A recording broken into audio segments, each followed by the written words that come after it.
Here's a question for you.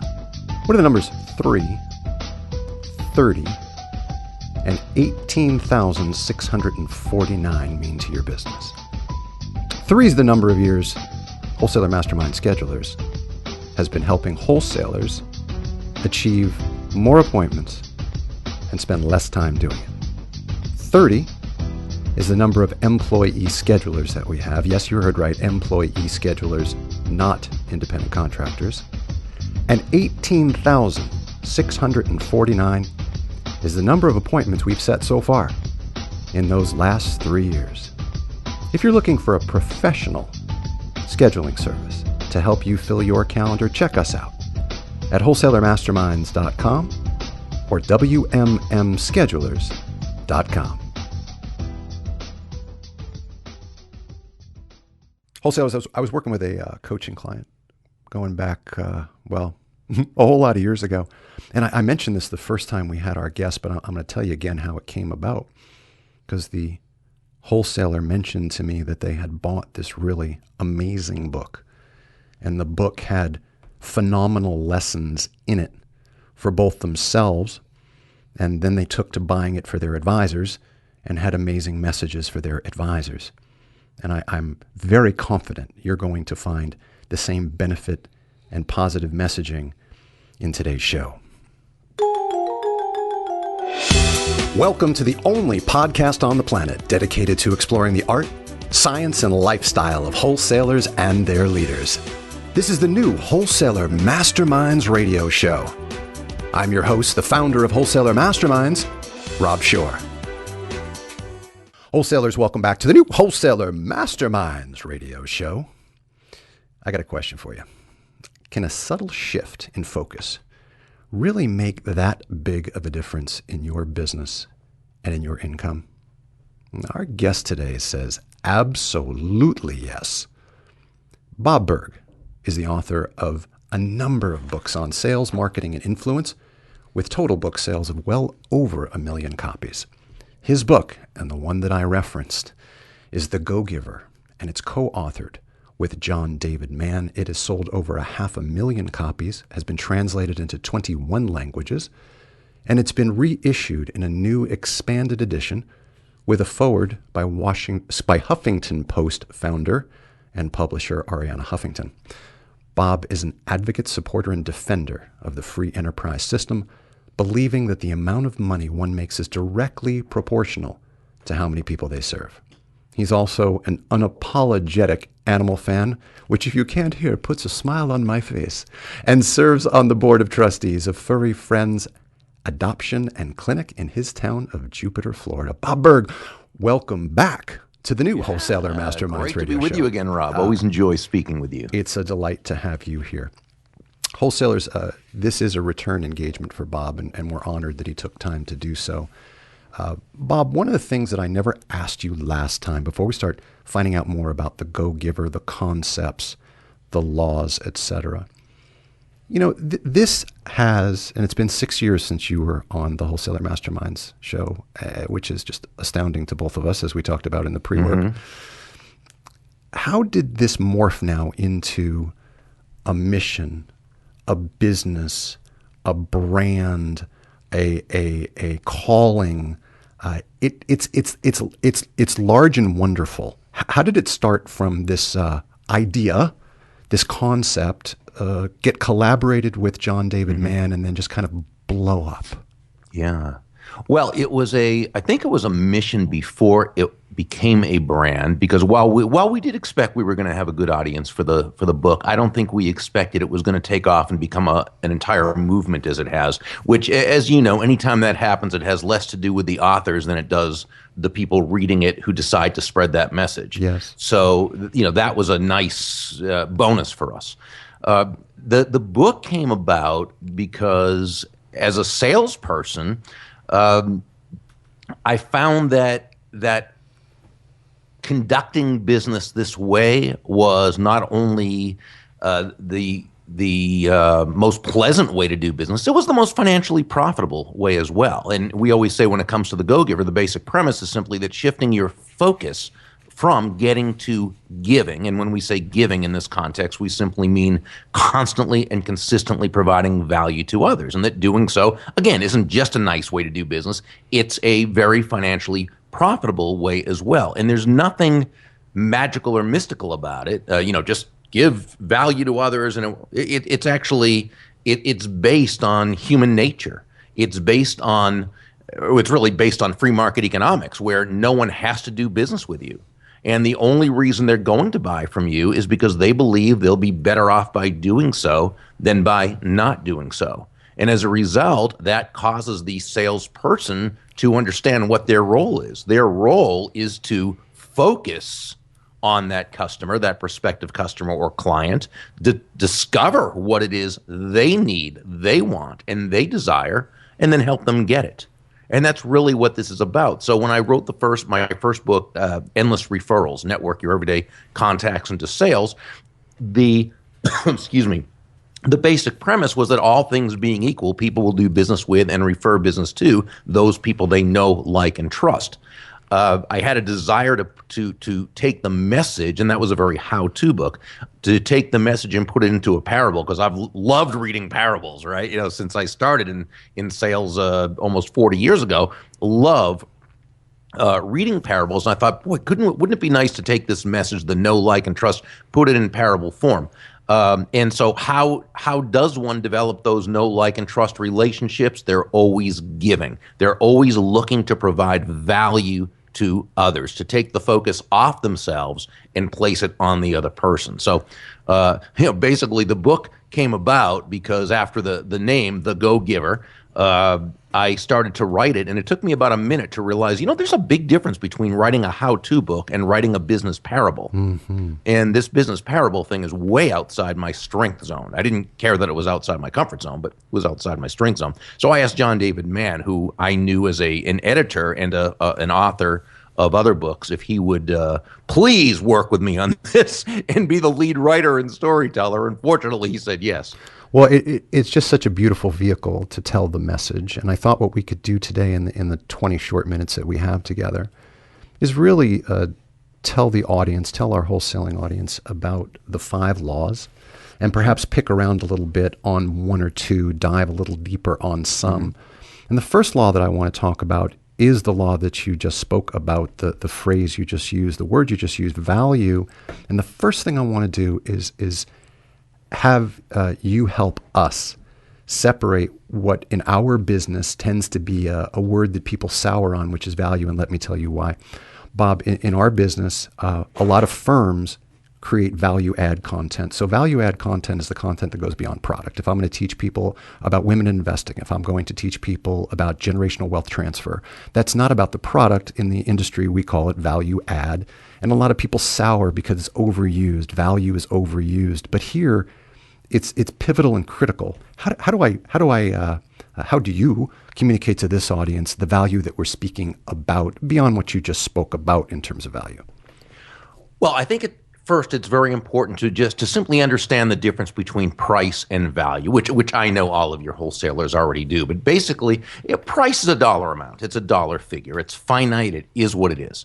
Value, on the other hand, is the relative worth or desirability of a thing, of something, to the end user or beholder. In other words, what is it about this thing, this product, service, concept, idea, what have you, that brings so much worth or value to someone that they will willingly exchange their money for it and be ecstatic that they did, while you make a very healthy profit.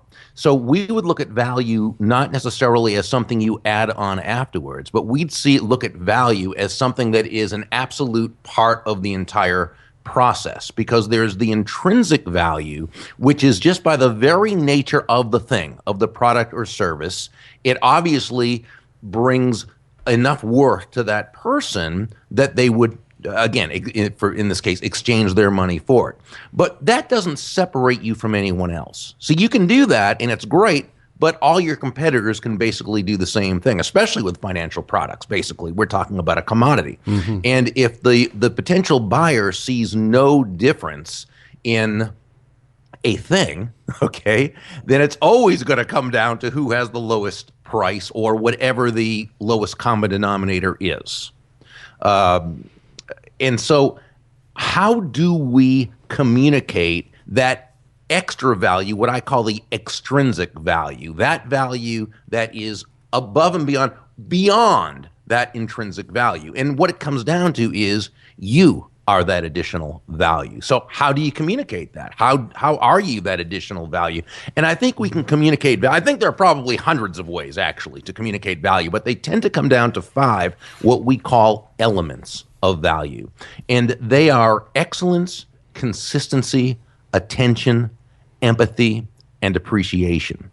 And to the degree that you can communicate one or more, hopefully all 5 of those at every single touch point, that's the degree that you take price and other similar factors out of the equation, and you leave your competition behind. Let's do some lightning round kind of work here, because I know that we could spend our next 15 minutes talking only about those 5 attributes. But let's offer, the 20,000 foot definition. Excellence is defined as? I would look at it in 2 ways. One is it's the competency of what you do. It's knowing so well not only what you do, but how your prospective client can utilize it for their own. It's what now is called adding insight, right? It's knowing their business as it relates to your product or service even better than they do, and being able to not only provide solutions but help them see where there are issues they didn't even know in order for you to. That's one aspect. But another aspect of excellence is simply how you make this person feel at every touch point. How are they treated? Do they, when they call, how are they made to feel? Do you return your calls and emails on a timely basis? Which isn't to say you have to jump through hoops, but you do what you need to do for this person to feel to feel as though legitimately as though you care about them, as though they are important. I like to say that the single greatest people skill is a highly developed and authentic interest in the other person, and they can tell. So the first one was excellence. The second one is consistency. And this is so important because as human beings, we hold consistency in very high esteem, yet we live in a very inconsistent world. We all know people who are one way one day, and the next time there's someone totally different. The service is great sometimes, other times not as much. And yet, dating back to to our ancestors, the cave person days, right, when every day was literally a struggle, not figuratively, literally a struggle to survive. Consistency was so important. You had to know who in your 150-person tribe you were part of was out to get you, was going to look out for you, who you could trust. You had to know that the footprints when you were going out to get food, that the footprints meant the same thing every day, or the sound in the wilderness, what it meant. And in other words, consistency was important in terms of life and death. Well, obviously, we don't have those same concerns these days. However, it's been hardwired into our DNA. And this is a reason, Rob, why franchises are typically very successful. Yep. You take when we always talk about McDonald's, right? That's the stereotypical one. If you talk, Michael Gerber talked about that in his E-Myth books, but for good reason, because McDonald's doesn't necessarily have the best tasting food, but they have the same food. It's why we stay. It's why we stay at Marriott's. All these wholesalers travel. It's why we stay at Marriott's, because you walk into one, it's going to be outfitted and furnished. Exactly. It's going to look the same. It's going to smell the same. It's going to be right. And as human beings, we treasure that actually. And so that's why consistency is one of those elements of value. I want to make a point to our listeners, wholesalers. It strikes me that there's an exercise as you're, working your way on the treadmill, or you're driving down the highway, or however you're consuming this content today. Think about a consistency exercise. Think about looking at your practice and figuring out where you can influence consistency. You see, it's one thing if it's product consistency, that's your returns, that's your renewal rates, that's your initial crediting rates, whatever it is, but you don't control that. Where do you control consistency? Where do you control how quickly your phone is answered by your internal partner. How do you control how quickly or efficiently or effectively, or all three, you respond to emails? How consistently do you show up attitudinally at your advisor's office? It feels like a good exercise, Bob, that people take a moment and figure out from their station, from their position, whether they're an individual contributor in management, how can they influence consistency? Because I agree with you 100%, we crave it. Yeah, thank you. And I love your suggestion regarding the exercise. Let's talk about attention. What do you mean by attention? Well, I think that this was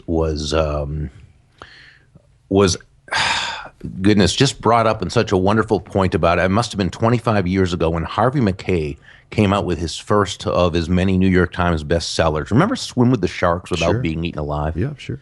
Well, as you recall, Harvey was an envelope manufacturer, still is. And as he talked about, as he said, in the fascinating world of envelope manufacturing, there's not a whole lot different that any one manufacturer can do as opposed to any one other. So in other words, you talk about the absolute embodiment of a commodity. And you'd think that his salespeople were constantly having to match price and sell on low price. And yet, that's not what happened.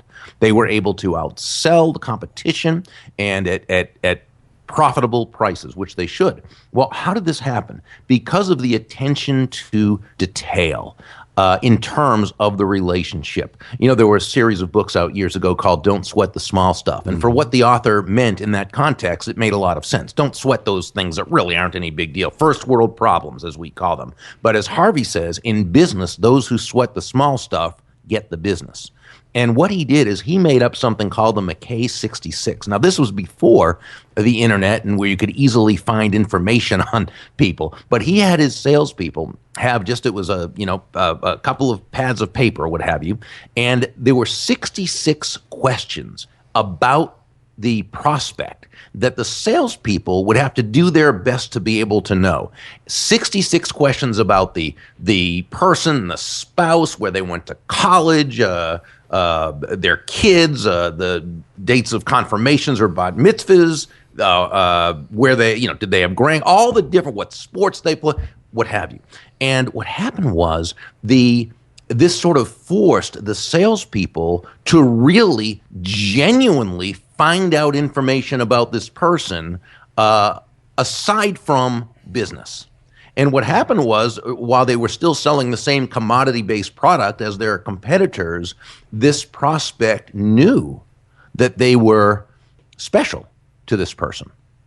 And I don't know if they were able to fill out all 66 points before, right, until maybe some of it was after they became customers, who knows. But just the exercise of doing that and paying such attention to this person above and beyond their business, paying attention to them as human beings was a difference maker. Wholesalers, it strikes me, as we do more and more of these shows, and I don't know, we've done 140 some odd of them, as we do more and more of these shows, there's always connective tissue from one expert to another, from one concept to another, how you can leverage and pivot off of the insights that we glean. And this is a beautiful place to talk about advisor reconnaissance, right? Because, Bob talked about the 66, and that was before the internet. Well, internet's here. You can know a whole lot about an advisor before you walk in their office. How do you blow their hair back? How do they know that you cared about them even before your cheeks hit the guest chair? And so it brings current the story, advisor reconnaissance does, and it also helps you demonstrate this tenet that Bob speaks about so wonderfully, attention. Bob, what's the fourth one? Empathy. Yeah, and this may be the most important of all. I think it is the most important skill, and I say skill because not everyone necessarily has it, but it can be developed. Empathy is, according to the dictionary, simply the identification with or vicarious experiencing of another person's feelings.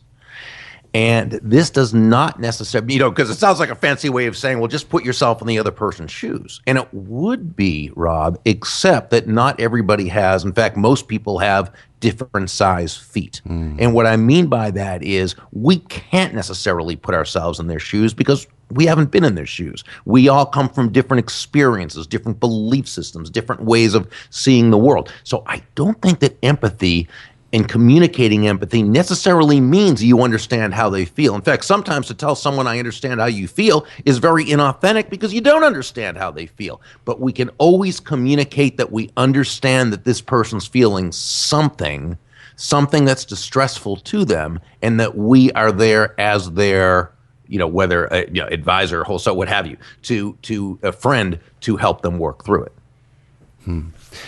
It's one of those cornerstones of emotional intelligence, right? It really is. It really is. The last one of these 5 is appreciation, and I want to pivot for just a second to enhance this and how we just recently brought it home. A recent Sunday night email. The title of the Sunday night email was "Who Brung You to the Dance." And it was this whole notion of a story that I told my audience of wholesalers and leaders, that Barry was an advisor that I had, and Barry, we finally got to writing business after lots of effort and lots of discussions and lots of communication. He became a top producer, and I promptly stopped calling on him. And I promptly stopped thanking him. And I promptly stopped loving him. And guess what he did? He stopped writing business. And when I called to find out why he wasn't writing business anymore, he said to me, "Rob, remember who brought you to the dance?" And so appreciation is a timely topic, because as we record this, that Sunday night email went out last Sunday. Frame it for us, please. What's appreciation as it relates to being a go-giver? Well, appreciation and gratitude is that trait that sort of makes all the other traits possible. Because without that feeling of gratitude about everything, about those around you, about those who are your customers and clients, about those who work and support what you do in the business, about your family who makes it possible for you to go to work and have a reason to do so. But when you have that sense of gratitude about you, there is an energy about you that is very, very attractive to people. But it's not enough just to have it. We need to, as you just said in that wonderful example, we need to communicate it. And thanking people is a huge thing. Sending a personalized, handwritten note to just express thanks to someone is just works like magic, especially these days when so many people text or email or what have you. And there's nothing wrong with those, of course. But there's nothing like sending a personalized, handwritten note of thanks, telling someone you appreciate them and why. Just a short, sweet little note. I got to tell you, I'm known for sending thank you notes, and many of the people who follow, some of my work, they do the same thing. And I can't tell you how often I've had people share the story that someone who they sent a thank you note just after meeting them for the first time, eventually they did business with that person, and that person still had that thank you note on their desk. Bob, I got to tell you, it's got me grinning because, pardon me, I did a talk at the Yale Club in New York, and one of the members of the audience actually sent me a card that had a photograph of the front of the Yale Club on the front, and then had a beautiful inscription in it. Took the time to put it in the mail with a regular postage stamp. And you're right, I couldn't part with it. It sat on my desk. Absolutely. And I was like, what? I can't throw it out. I got to put it in a file somewhere, because it was really a beautiful sentiment. It was very much appreciated. And it was so rare in a day, as you said, when a text or an email is the default mechanism. Exactly. I want to ask you one more question before we got to go. And wholesalers, if you haven't noticed, I said to Bob, we're going to talk about 5 laws. We talked about 1. So you're going to have to go buy the book to get the other 4, sorry. I want to talk about mentorship. Sure. Because it's really important, especially for our listeners that are at a stage of their career where they are in need of someone to help, assist, guide, be a sounding board, inform, or otherwise help them on their way in their career. What's the best way to find a mentor? I think approaching it in a way that you're, and I know this is by this time an old saying, but making sure you ask for the date before the marriage. I think that's very important, because I see a lot of people these days just asking someone to be their mentor. And I don't think any of your listeners are doing that, because they're far enough along. That's not something. It's more younger the younger people who are doing this. And I see it a lot. They'll reach out to someone who and it could be someone in person, someone in their community, someone at work. It could be someone they've met on the internet or what have you. And that doesn't matter. But they'll just ask that person, will you be my mentor? And I think when doing that, we're less likely to get the positive response we want. Because first of all, a mentor-protege relationship is just that. It's a relationship. And it's something that develops over time.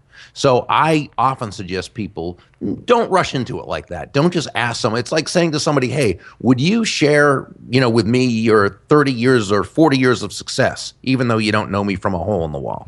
And again, it doesn't respect the process. But pretty much anyone you can ask, you can let them know how much you admire their work, let them know what you're doing. You're at a stage where you'd like, and and I understand you're very busy. If it wouldn't be too much trouble, may I ask you a couple of very specific, may I ask you one or two very specific questions? Boom. And you're respecting the process that way. And most people are going to say, sure, absolutely. Now, is everybody? No, of course not. That's part of life. But most people will.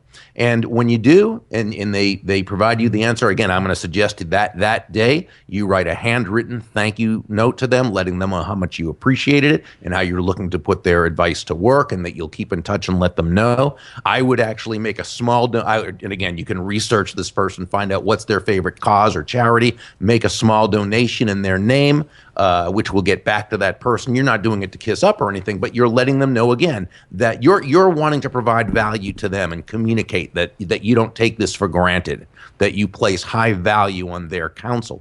And then a few weeks later, a month or whatever, you get back with them and maybe discuss something else or what have you. And eventually, if it's supposed to happen, a mentor-protege relationship takes place. Yeah. Sometimes it will, sometimes it won't. It often depends whether it's supposed to or not. Wholesalers, I'm sure you have gleaned, because you would have to have been deaf to have not heard it, that Bob comes equipped with an incredible insight, a wealth of information and knowledge gleaned from years, 40 as he said, in the business community, specifically in the sales community. If you're thinking that Bob would make a terrific speaker at a complex event, at a national sales conference of one of your broker-dealers, etc., WMM Speakers, WMMspeakers.com. Get more information about him there. Pick up a copy of The Go-Giver, and you can read more at wholesalermasterminds.com below the show player. Bob Burg, thank you for being back on the show 6 years later. Rob, it is my pleasure. It still doesn't seem like 6 years. We were talking about that earlier, but I got to tell you, I just love speaking with you. I love your wisdom and appreciate all that you're doing. Well, you're very kind. Wholesalers, come back next time for another episode of the new Wholesaler Masterminds radio show. Thank you for listening, wholesalers. Visit us at wholesalermasterminds.com.